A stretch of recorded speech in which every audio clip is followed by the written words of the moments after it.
بسم اللہ الرحمن الرحیم۔ السلام علیکم ناظرین۔ آج میرے پاس آپ کے ساتھ شیئر کرنے کے لیے کچھ اچھی خبریں نہیں ہیں۔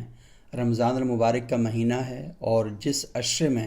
ابھی ہم گزر رہے ہیں اسے مغفرت کا عشرہ کہا جاتا ہے، جہنم کی آگ سے خلاصی کا عشرہ کہا جاتا ہے، لیکن پاکستانی معاشرہ اور پاکستان میں جو بچے ہیں وہ ایک عجیب و غریب جہنم سے گزر رہے ہیں۔ کل کا واقعہ صرف آپ کی خدمت میں عرض کرنا چاہوں گا۔ ڈیرہ اسماعیل خان میں ظلم اور بربریت کی انتہا ہو گئی۔ 11 سالہ بچہ جسے اس کی ماں نے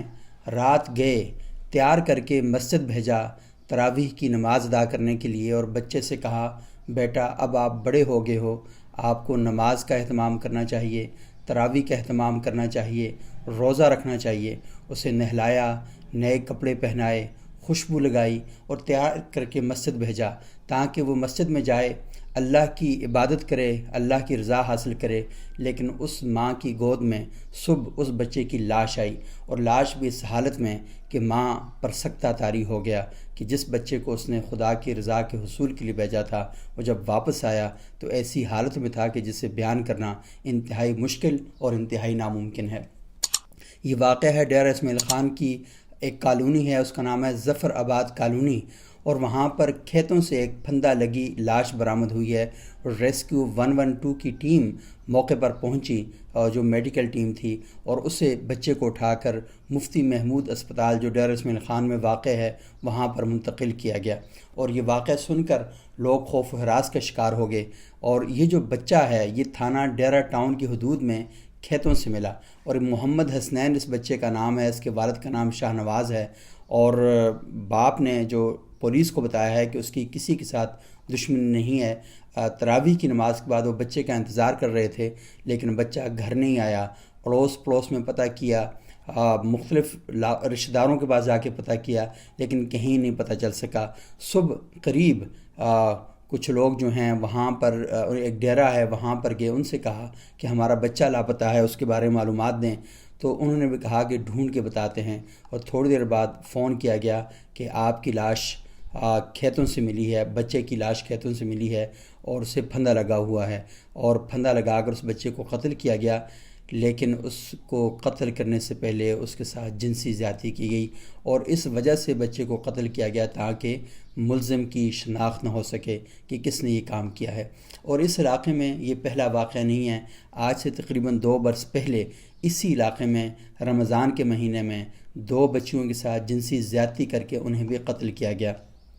اور 7 کے قریب واقعات جو ہیں اس علاقے میں ہو چکے ہیں۔ لوگ سارے پریشان ہیں کہ پولیس کیا کر رہی ہے، انتظامیہ کیا کر رہی ہے، اور وہ لوگ جو اس طرح کی کارروائیوں میں ملوث ہیں انہیں سزا کیوں نہیں دی جاتی، اور معاشرے کے لوگوں پر کیا تاثر جو ہے وہ دیا جا رہا ہے۔ جو ایس پی ہیں صدر ڈیرہ اسماعیل خان عمر خطاب، انہوں نے کہا ہے کہ شواہد اکٹھے کر رہے ہیں اور بہت جلد شفاق ملزمان کو اور جو قاتل ہیں درندے ہیں انہیں سزا دی جائے گی۔ اچھا، یہ بات تو اپنی جگہ پر موجود ہے، لیکن یہ واقعہ صرف ایک ہی نہیں ہے۔ رمضان المبارک کے مہینے میں اخبارات پڑھیں، آپ یقین مانیں کہ آئے روز اس طرح کے واقعات کی خبریں آ رہی ہیں۔ آپ 3-4 دن پہلے تاندیاں والا لاہور کے قریب جو علاقہ ہے اس کے بارے میں خبریں آپ نے پڑھی ہوں گی کہ وہاں پر مفتی ابو بکر معاویہ صاحب ہیں جن کا تعلق مسلک اہل حدیث کے ساتھ ہے، اور پہلے بتایا گیا تھا کہ شاید وہ سپاہ صحابہ کے رہنما ہیں، لیکن مسلک اہل حدیث کے ساتھ ان کا تعلق ہے۔ اور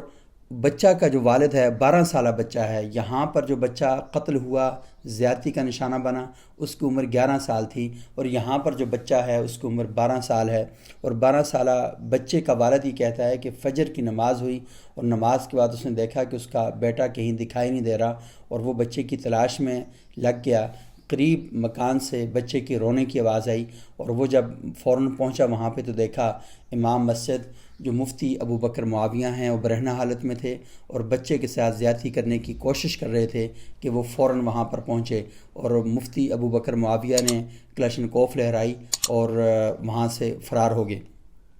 پولیس تک مقدمہ گیا، مفتی ابو بکر معاویہ کو گرفتار کر لیا گیا۔ آپ نے سوشل میڈیا پر وہ ویڈیو دیکھی ہوگی جس میں پولیس آفیسر مفتی ابو بکر معاویہ کی سرزنش کر رہے ہیں، اور وہ آگے سے کہہ رہے ہیں کہ میں نے ایسا کچھ نہیں کیا، یہ مجھ پر جھوٹا الزام ہے، غلط ہے۔ اور یہ بات درست ہے کہ انہوں نے بچے کے ساتھ زیادتی نہیں کی، زیادتی کرنے کی کوشش کر رہے تھے کہ اس کا والد وہاں پر موقع پر پہنچ گیا تھا۔ اور پھر اس کے بعد یہاں پر انٹری مارتے ہیں علامہ ابتسام الہی ظہیر صاحب، جن کا تعلق مرکزی جمعیت اہل حدیث پاکستان سے ہے، بڑے معروف عالم ہیں، ٹی وی چینلز پر اکثر آتے ہیں اور اہل مذہب کی ترجمانی کر رہے ہوتے ہیں۔ اور یہ ابتسام الہی ظہیر صاحب وہی شخصیت ہیں کہ آج سے 2 یا 3 برس پہلے جب لاہور میں ایک واقعہ ہوا تھا، وہاں پر مولانا عزیز الرحمن ہیں، مفتی عزیز الرحمن، جنہیں شیخ الحدیث بھی کہا جاتا ہے، جمعیت علماء اسلام لاہور کے وہ مرکزی رہنما تھے، اور وفاق المدارس العربیہ پاکستان لاہور کے بھی وہ نگران تھے۔ تو وہ ایک بچے کے ساتھ زیادتی کر رہے تھے، اور اس کی ویڈیوز جو ہیں وہ سامنے آئی ہیں، اور ایک ویڈیو تو ان کی ایسی بھی ہے کہ جس میں ان کے ہاتھ میں بخاری شریف ہے، اور وہ بچے کے ساتھ ایک طرف مطالعہ کر رہے تھے اور ایک طرف بچے کے ساتھ ایک ایسا بدفعلی کا مرتکب ہو رہے تھے۔ تو یہ ان کی ویڈیوز آئیں، اور ان کی عمر بھی 70 سال سے زیادہ تھی، اور اس پر پاکستانی میڈیا میں پروگرام ہوئے۔ تو مجھے GNN ٹی وی پہ بلایا گیا، عائشہ بخش صاحبہ کا پروگرام تھا، وہاں پر میں گفتگو کر رہا تھا، اور ابتسام الہی ظہیر صاحب بڑے شدید مشتعل ہو رہے تھے، اور یہ کہہ رہے تھے کہ پھانسی دی جائے، یہ کر دیا جائے، وہ کر دیا جائے۔ تو وہ دوسرے مسلک کے عالم تھے، تو ابتسام الہی ظہیر صاحب نے وہاں پر بڑے جوش کا مظاہرہ کیا تھا، لیکن اب جب اپنے مسلک کے عالم کی باری آئی، وہاں پر ساری چیزیں موجود ہونے کے باوجود انہوں نے جو متاثرہ فریق ہے، اس کے جو والد ہیں، ان کے پاس کے صلح و صفائی کروانے کی کوشش کی، معاملہ ختم کروانے کی کوشش کی، اور پھر معاملہ ختم ہو بھی گیا۔ اور جو بچے کا والد ہے، اس نے تھانے میں جا کر بیان دیا کہ وہ اس قاری صاحب کو، ابو بکر معاویہ صاحب کو معاف کرتے ہیں، اور پھر مجسٹریٹ نے بھی کچھ ثبوت کیونکہ زیادتی کے تھے نہیں، تو ابو بکر معاویہ صاحب کو بری کر دیا۔ ابو بکر معاویہ جب باہر نکلے، گاڑی میں بیٹھ رہے تھے اور میڈیا کے ساتھ گفتگو کرتے ہوئے انہوں نے کہا کہ حق اور سچ کی فتح ہوئی ہے، اور میں ناموس رسالت کا تحفظ کرتا رہوں گا، میں ناموس رسالت پر پہرا دیتا رہوں گا۔ اب لوگ سوال کرنے پر مجبور ہیں اور سوچنے پر مجبور ہیں کہ کہاں کی بات آپ نے کہاں پہ جا کے ڈال دی۔ یہ جملہ کوئی اور شخص کہتا تو پھر اہل مذہب نے ایک طوفان برپا کر دینا تھا، لیکن یہاں پہ انہیں سب معاف ہیں، انہیں ساتوں خون معاف ہیں، اور یہ جو معاملہ اس طرح ختم ہوا۔ لیکن اب یہ بتایا جا رہا ہے کہ شاید پولیس کی جانب سے یہ جو واقعہ ہے اس پر ایکشن لیا جائے گا، اور ریاست اس طرح کے واقعات میں مدعی بنے گی، کیونکہ والدین دباؤ کا شکار ہو جاتے ہیں، اور پھر اس طرح کے جو ملزمان ہیں انہیں چھوڑ دیا جاتا ہے، کیونکہ پاکستان میں اس طرح کے ملزمان کو ایک بڑی تعداد ہے جس میں اس طرح کے واقعات میں مذہب کو آڑ بنا دیا گیا، اور ایسی شخصیات نے کہا کہ دوسرے مسلک کے لوگ ہمارے خلاف سازشیں کر رہے ہیں، ہمارے مسلک کے خلاف پروپیگنڈا کیا جا رہا ہے، اور ہمارے علماء اکرام پر اس طرح کے واقعات کیے جا رہے ہیں۔ تو پھر اس طرح کے دباؤ میں آخر پولیس بھی مجبور ہو جاتی ہے، اور جو دوسرا متاثرہ فریق ہے وہ بھی مجبور ہو جاتا ہے اور پھر چھوڑ دیتا ہے۔ لیکن یہاں پر سوال ایک یہ پیدا ہوتا ہے کہ کوئی بچہ یا بچے کا باپ کیوں کر ایسا کرے گا؟ کیونکہ اس سوسائٹی میں جہاں پر ہم بس رہے ہیں، یہاں پر ہم دیکھتے ہیں کہ اگر خاتون کے ساتھ زیادتی ہو جائے تو ہر شخص اس پر اظہار مذمت کرتا ہے، دکھ اور افسوس کا اظہار کرتا ہے، لیکن اگر کسی بچے کے ساتھ زیادتی ہو جائے تو یہ زیادتی کا واقعہ ساری عمر اس بچے کا ساتھ نہیں چھوڑتا۔ لوگ اس کا مذاق اڑاتے ہیں، اس پہ طنز کستے ہیں، اس پر جملے کسے جاتے ہیں، اور وہ سوسائٹی میں سر اٹھا کے چلنے کے قابل نہیں رہتا، اتنا مشکل صورتحال ہو جاتی ہے۔ تو باپ بڑا مجبور ہو کر اس نے سارا کچھ کیا تھا، لیکن ایک مجبوری اس کی وہاں پر تھی، اور دوسری مجبوری یہ کہ سارے بڑے بڑے داڑھیوں، پگڑیوں، جبوں، دستار، مشک عنبر میں نہائے ہوئے علماء کے گروہ اس کے گھر آ کر بیٹھ کے، اور اسے مجبور کیا گیا کہ وہ معاف کر دے اور یہ معاملہ ساتھ جتنا بھی ہے سارا ختم کر دے، کیونکہ اسلام کے دامن پہ دھبا لگ رہا ہے، اسلام پر آنچ آ رہی ہے۔ اور یہ وہی بات ہے،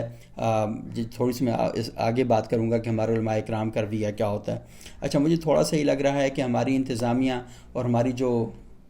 پولیس ہے وہ اس معاملے کی تھوڑی سینسٹیو جو ہے اس کو سمجھ رہی ہے، اور کچھ واقعات ایسے ہیں کہ جس میں اب سزا ہونا شروع ہو گئی ہے۔ خوشاب میں 2022 میں، آج سے 2 برس قبل، ایسا واقعہ پیش آیا تھا جہاں پر ایک شخص ہے، اس کا نام ہے ملزم غلام اللہ، اور یہ ساکن ہے شیخووال،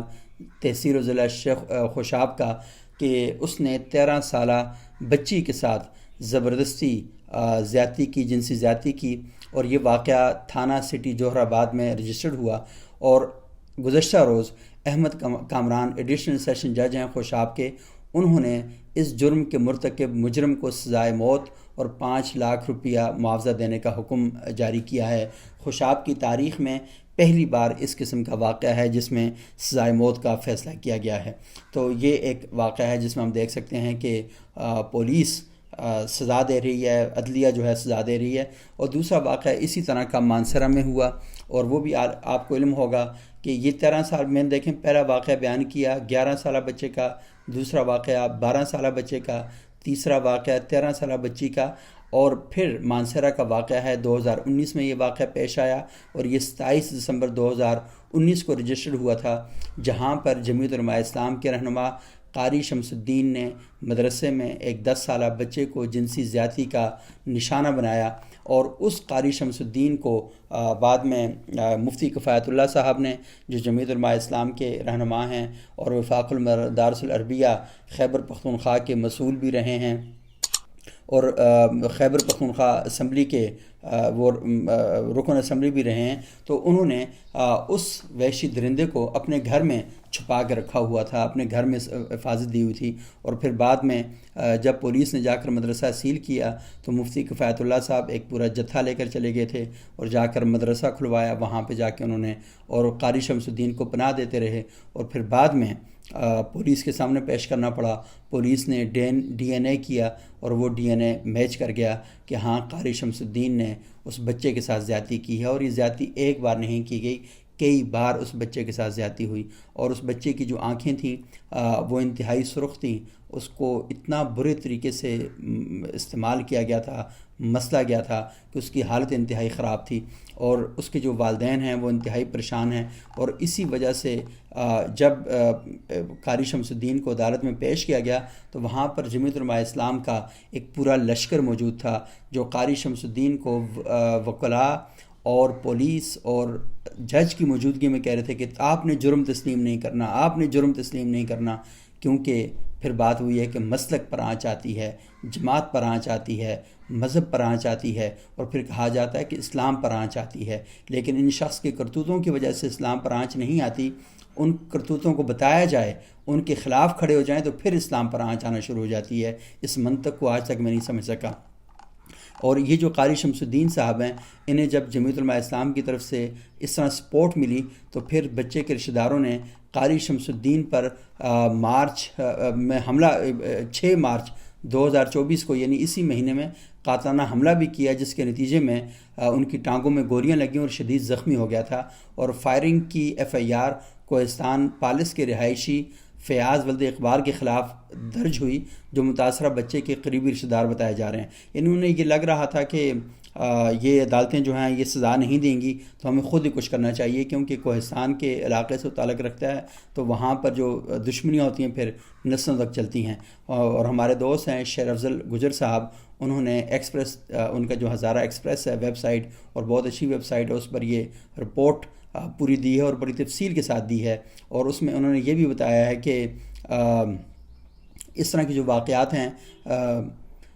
اس میں ایک بڑی تعداد ہے کہ اس طرح کے کیسز رپورٹ ہوئے ہیں۔ ساحل کی رپورٹ کے مطابق 2023 میں پاکستان میں بچوں کے ساتھ جنسی زیادتی کے کل 4213 کیسز رپورٹ ہوئے، جس میں سے 75% پنجاب، 13% سندھ، 7% کیسز اسلام آباد، 3% کیسز خیبر پختونخوا اور 2% کیسز بلوچستان، جموں کشمیر اور گلگت بلتستان میں سامنے آئے ہیں۔ تو یہ اب دیکھ لیں کہ ایک اور جو انہوں نے ڈیٹا دیا ہے کہ سماجی تنظیم social empowerment through education and knowledge seek کے ڈائریکٹر ریسرچ اور فورڈم یونیورسٹی کے ساتھ ریسرچ اسسٹنٹ کے طور پر کام کرنے والے محمد امتیاز کے مطابق 3 سے 15 سال کے بچوں کے خلاف ریپ کے کیسز کی اصل تعداد رپورٹ ہونے والے کیسز کی تعداد سے کہیں زیادہ ہے، یعنی 3 سے 15 سال کے جو بچے ہیں ان کے ساتھ جو ریپ ہے اس کی تعداد بہت زیادہ ہے۔ امتیاز احمد کے مطابق ریپ کے کیسز زیادہ تر معاشی طور پر کمزور اور دوسروں پر مالی انحصار کرنے والے طبقات و افراد کے بچوں کے ساتھ ہوتے ہیں، جنہیں دباؤ، دھونس، دھمکی یا مالی لالچ دے کر دبا دیا جاتا ہے، اور یوں متاثرہ خاندان بچوں کے خلاف جنسی استحصال کے 60 سے 70% کیسز پولیس یا میڈیا کے سامنے رپورٹ نہیں کرتے۔ یہاں سے آپ اندازہ لگا لیں، جو میں نے مفتی ابو بکر معاویہ صاحب والی بات کی تھی، تو یہاں سے ثابت ہوتی ہے کہ کس طریقے سے دھونس اور دھاندلی کے ذریعے ان کیسز کو سامنے نہیں لایا جاتا۔ تو بہرحال پولیس نے مانسہرہ کی جو عدالت ہے اس نے قاری شمس الدین کو عمر قید کی سزا دے دی ہے، اور یہ بڑا اچھا اور خوشائند فیصلہ ہے، اور اس فیصلے کو زیادہ سے زیادہ سامنے کرنا چاہیے تاکہ پولیس تک یہ بات پہنچنی چاہیے کہ جب اس طرح کے واقعات ہوتے ہیں تو اس کے جو نتائج ہیں وہ کیا ہوتے ہیں۔ لیکن یہاں پر ایک چھوٹا سا میرا سوال ہے کہ پاکستان کے علماء کرام دنیا بھر میں ظلم بربریت پر بڑی آوازیں اٹھاتے ہیں، بڑی بڑی ریلیاں اور لانگ مارچ کرتے ہیں، لیکن اس طرح کے واقعات پر کیوں حافظ سعد حسین رضوی خاموش ہیں، مولانا فضل الرحمان خاموش ہیں، ڈاکٹر علامہ راجہ ناصر عباس صاحب خاموش ہیں، سراج الحق خاموش ہیں، پروفیسر ساجد میر خاموش ہیں، محمد احمد دہنوی خاموش ہیں، اور صاحبزادہ ابو الخیر محمد زبیر خاموش ہیں، اویس نورانی صاحب خاموش ہیں؟ کیونکہ انہیں شاید پتہ ہے کہ ان کے مدارس کے اندر اس طرح کے واقعات بہت تیزی کے ساتھ ہو رہے ہیں، اور وہ اس طرح کے واقعات پر بالکل خاموشی اختیار کیے ہوئے ہیں۔ لیکن اگر کسی یونیورسٹی میں، کسی کالج میں، کسی اسکول میں اس طرح کا واقعہ پیش آ جائے تو بہت چیخیں لگائی جاتی ہیں، اور مذہبی طبقہ سامنے آ جاتا ہے اور یہ کہتا ہے کہ دیکھیں کالج میں ہو رہا ہے، یونیورسٹی میں ہو رہا ہے، اس پر لبرل مافیا خاموش ہے، بتی مافیا خاموش ہے، لیکن مدارس کے اندر جب اس طرح کے واقعات ہوتے ہیں تو بالکل خاموشی اختیار کر لی جاتی ہے، اور جنسی زیادتی کے ان واقعات کے بارے میں کہا جاتا ہے کہ یہ اصل میں دوسرے فرقے کے لوگوں نے الزام لگایا ہے، اور یہ کہا جاتا ہے کہ اسلام کو خراب کرنے کی کوشش کی جا رہی ہے۔ مفتی منیب الرحمان صاحب کا ایک سٹیٹمنٹ ہے جس میں وہ کہتے ہیں کہ جب لوگ اسلام کو گالی نہیں دے سکتے تو پھر وہ علماء کو گالیاں دیتے ہیں،